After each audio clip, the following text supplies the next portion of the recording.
हम short notes में पढ़ेंगे 1919 का मार्ले मिट्टू सुधार, मोंटेग्यू चेम्सफोर्ड रिपोर्ट जो क्या था, उसके बाद 1935 का शासन अधिकार जो शासन अधिनियम था ना, 1935 का शासन अधिनियम, उन सब में क्या विशेषताएं थी, क्या क्या उन्होंने कार्य किए थे और इसमें भी क्या क्या जो अधिकार दिए थे वो थे भारतीयों को।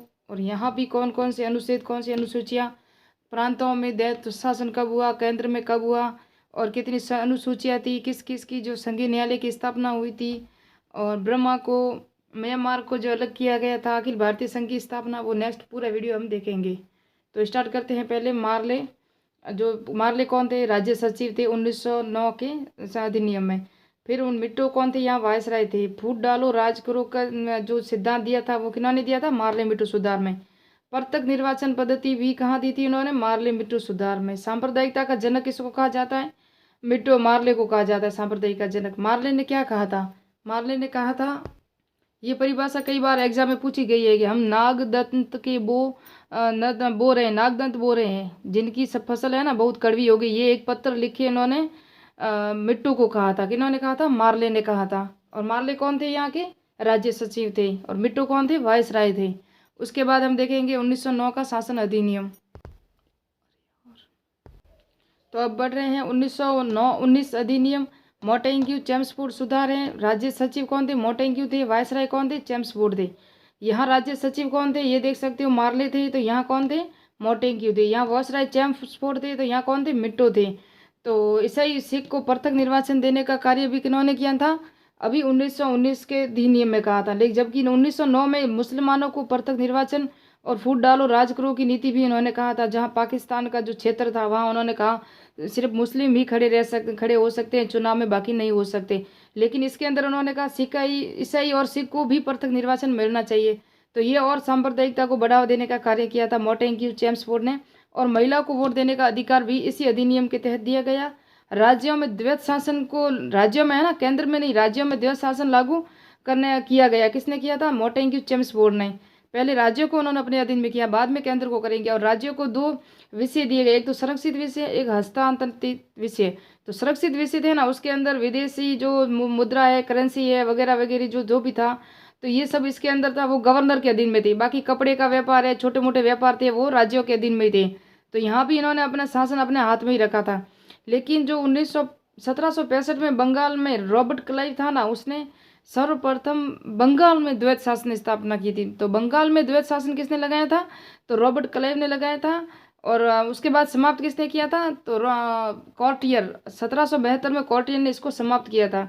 तो बंगाल में द्वैत शासन रॉबर्ट क्लाइव था, और राज्यों में द्वैत शासन चेम्सफोर्ड, मोंटेग्यू चेम्सफोर्ड था। अभी केंद्र में समाप्त होगा तब हम और देखेंगे आगे। और रॉबर्ट क्लाइव ने यहाँ किया था, और कॉर्टियर ने 1772 में इसको द्वैत शासन को समाप्त कर दिया था बंगाल में। अब पढ़ते हैं 1935 का अधिनियम।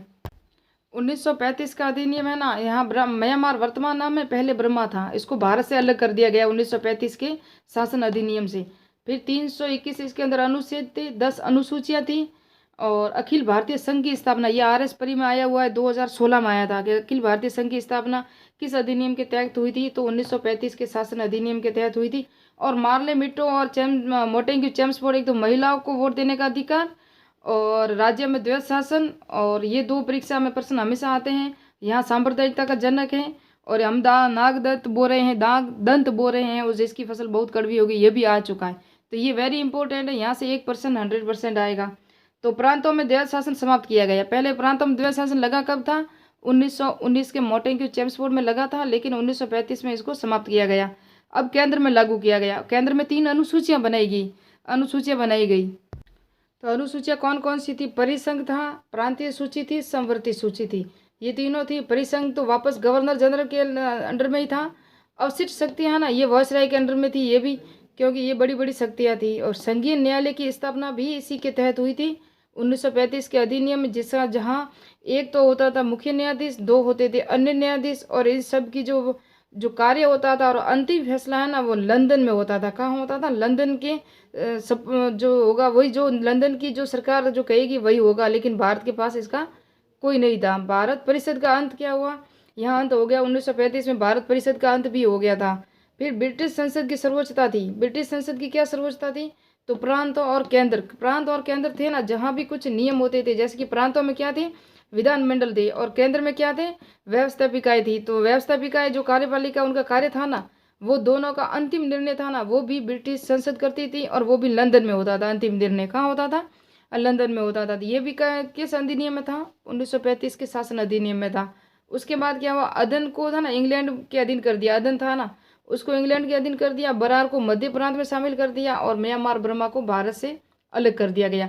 ये 1935 का अधिनियम है, ये 1919 का अधिनियम है, और ये 1909 का अधिनियम है। वेरी इंपॉर्टेंट है, ये परीक्षा में प्रश्न यहाँ से ही आते हैं।